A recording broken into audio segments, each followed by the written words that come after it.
Good morning students. Gamma chemistry के online platform पर आपका एक बार फिर से मोस्ट वेलकम है, स्वागत है।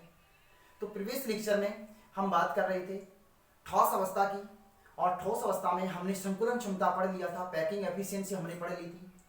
एससीसी की जो हमारी पैकिंग एफिशिएंसी आई थी, एससीसी की जो हमारी पैकिंग एफिशिएंसी आई थी वो आई थी 52.4%।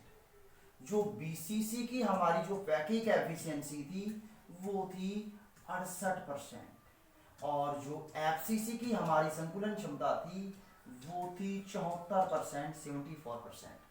तो ये अपन ने पढ़ लिया था, ये संकुलन क्षमता हमने देख लिया था प्रीवियस लेक्चर में।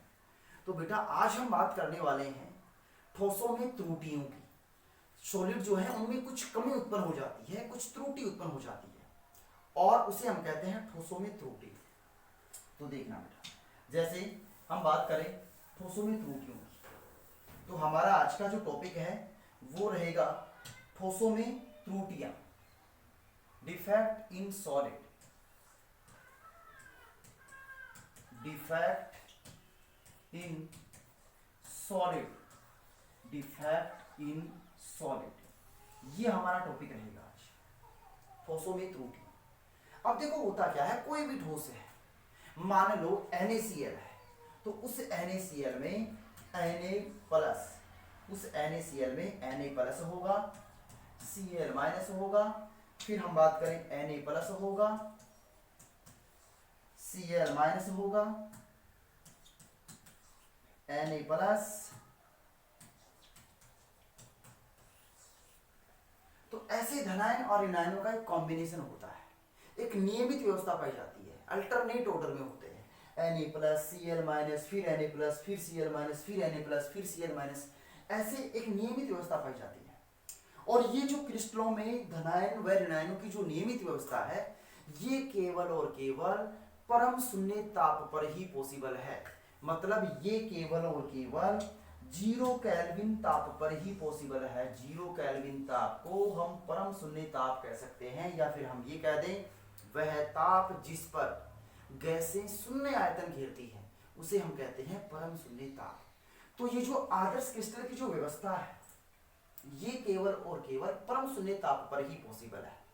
तो देखो कोई भी ठोस है हमारा, उस ठोस में कुछ अनियमितताएं उत्पन्न हो जाती है, कुछ अव्यवस्थाएं उत्पन्न हो जाती है, उसे हम कहते हैं ठोसों में त्रुटियां। फिर से सुनना एक बार, कोई भी हमारा ठोस है, उस ठोस में जो अवयवी कण है, जो परमाणु है, जो अणु है, जो आयन है, उसमें कुछ अनियमितताएं उत्पन्न हो जाती है, कुछ अव्यवस्थाएं उत्पन्न हो जाती है, उसे हम कहते हैं ठोसों में त्रुटियां।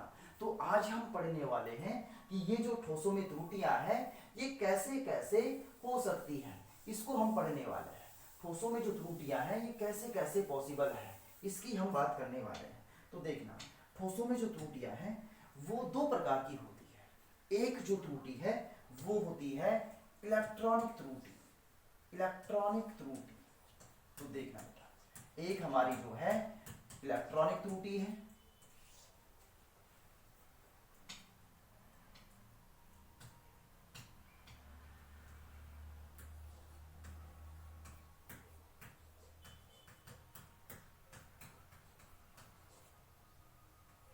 इलेक्ट्रॉनिक त्रुटि,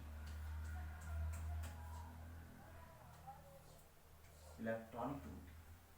और दूसरी जो है हमारी वो है परमाणविक त्रुटि, परमाणविक त्रुटि, परमाणविक त्रुटि। ऐसे हमारी दो प्रकार की ये त्रुटियां हैं, इलेक्ट्रॉनिक त्रुटि और परमाणविक त्रुटि।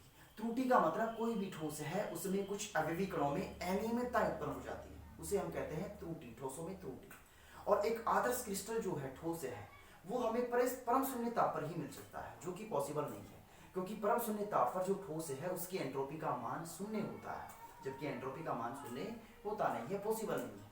ठीक है, तो देखो दो प्रकार की त्रुटियां हैं, इलेक्ट्रॉनिक त्रुटि और एक है हमारा परमाणविक त्रुटि। तो देखना बेटा, जो दो त्रुटियां हैं इनके नाम से ही पता चल रहा है कि जो ये आपकी इलेक्ट्रॉनिक त्रुटि है, ये किसके कारण उत्पन्न होगी?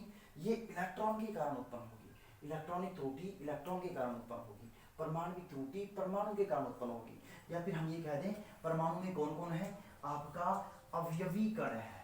अवयवी कण है परमाणु में। अवयवी कण कौन कौन हो सकता है? आपका परमाणु हो सकता है, आपका अणु हो सकता है, आपका आयन हो सकता है, ये हो सकते हैं। तो जो दोनों त्रुटियां हैं इनके नाम से ही पता चल रहा है। इलेक्ट्रॉनिक त्रुटि मतलब इलेक्ट्रॉन के कारण उत्पन्न होगी, परमाणु त्रुटि मतलब परमाणु के कारण उत्पन्न होगी। तो पहले हम बात कर लेते हैं इलेक्ट्रॉनिक त्रुटि की। तो देखना इलेक्ट्रॉनिक त्रुटि होती क्या है? इलेक्ट्रॉनिक त्रुटि कहते किसे? देखो जो ठोस है उन ठोसों में ऐसी त्रुटियां जो इलेक्ट्रॉन के कारण उत्पन्न होती है, ठोसों में ऐसी त्रुटियां जो इलेक्ट्रॉन के कारण उत्पन्न होती है उन्हें हम कहते हैं इलेक्ट्रॉनिक त्रुटि। अब ये हो कैसे सकती है?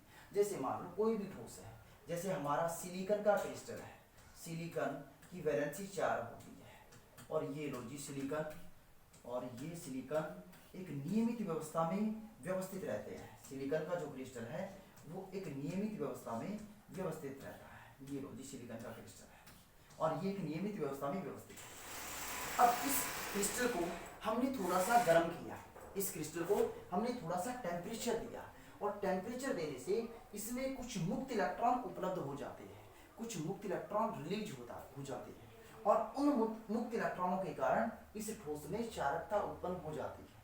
ठीक है, उन मुक्त इलेक्ट्रॉनों के कारण इस ठोस में चालकता उत्पन्न हो जाती है। या फिर हम ये कह दें कि क्रिस्टल जालक में कुछ अनियमितता उत्पन्न हो जाती है, उसे हम कहते हैं इलेक्ट्रॉनिक त्रुटि। ऐसी त्रुटियां जो इलेक्ट्रॉन के कारण उत्पन्न होती है उन्हें हम कहते हैं इलेक्ट्रॉनिक त्रुटि। और देखो बेटा जैसे ये आपका सिलिकॉन का क्रिस्टल है, इसको हमने गर्म किया और इसमें कुछ इलेक्ट्रॉन उत्पन्न हो गए या कुछ इलेक्ट्रॉन इसमें उपलब्ध हो गए और उनको हमने कह दिया इलेक्ट्रॉनिक त्रुटियां, उनको हमने नाम दिया इलेक्ट्रॉनिक त्रुटियां। तो जो इलेक्ट्रॉनिक त्रुटियां हैं इनका उत्पन्न होने का कारण क्या है? इलेक्ट्रॉनिक त्रुटियों के उत्पन्न होने का जो कारण है वो है इलेक्ट्रॉन। वो है कौन? इलेक्ट्रॉन के कारण उत्पन्न हो रही है। इलेक्ट्रॉनिक जो त्रुटि है ये किसके कारण उत्पन्न हो रही है? इलेक्ट्रॉन के कारण। जैसे सिलिकॉन का क्रिस्टल है, इसको गर्म किया, मुक्त इलेक्ट्रॉन उत्पन्न हो गई। या फिर हम इसमें एन और पी टाइप का, एन टाइप का और पी टाइप का सेमीकंडक्टर भी देखते हैं। एन और पी प्रकार का उपचालक भी इसमें देखते हैं। आगे चल के हम बात करेंगे एन प्रकार का उपचालक कैसे बनता है और पी प्रकार का उपचालक कैसे बनता है। ठीक है, तो ये हमारी हो गई इलेक्ट्रॉनिक त्रुटि। अब हम बात करने वाले हैं जो परमाणु त्रुटि है उसकी हम बात करने वाले हैं। तो देखना बेटा परमाणु त्रुटि होती क्या है, कैसे उत्पन्न होती है। तो देखो दूसरी जो हमारी त्रुटि है उनका नाम है परमाणविक त्रुटि और इनको कहते हैं बिंदु त्रुटि भी इनको कहते हैं। परमाणविक त्रुटि या फिर इनको कहते हैं बिंदु त्रुटि, बिंदु त्रुटि भी इनको कहते हैं, बिंदु त्रुटि भी इनको कहते हैं। परमाणु त्रुटि कहते हैं या फिर इनको कहते हैं बिंदु त्रुटि कहते हैं, एक ही बात है। परमाणु त्रुटि या बिंदु त्रुटि होती क्या है? ऐसी त्रुटियां जो परमाणु के कारण उत्पन्न होती है, जो अवयवी कणों के कारण उत्पन्न होती है। अब देखो ये जो त्रुटियां हैं, मेन जो क्वेश्चन है आपका वो यहीं से बनता है। ये जो त्रुटियां हैं परमाणविक कह दें या फिर बिंदु त्रुटि कह दें, परमाणविक, परमाणविक कह दें या फिर बिंदु कह दें, एक ही बात है। ये जो त्रुटियां हैं ये दो प्रकार की होती है। एक आपका प्रकार है स्टाइकियोमितीय त्रुटि, एक आपका प्रकार है स्टाइकियोमितीय त्रुटि, स्टाइकियोमितीय त्रुटि। और दूसरा आपका प्रकार है नॉन स्टाइकियोमितीय त्रुटि। दूसरा जो आपका प्रकार है वो है नॉन स्टाइकियोमितीय त्रुटि, नॉन स्टाइकियोमितीय त्रुटि, नॉन स्टाइकियोमितीय त्रुटि। तो बेटा जो त्रुटियां हैं मेन रूप से दो प्रकार की होती है, स्टाइकियोमितीय त्रुटि और नॉन स्टाइकियोमितीय त्रुटि। अब इनका मतलब होता क्या है? स्टाइकियोमितीय त्रुटि हम किसे कहते हैं, नॉन स्टाइकियोमितीय त्रुटि हम किसे कहते हैं? तो देखो सबसे पहले हम बात करने वाले हैं स्टाइकियोमितीय त्रुटि। स्टाइकियोमितीय जो त्रुटि है ये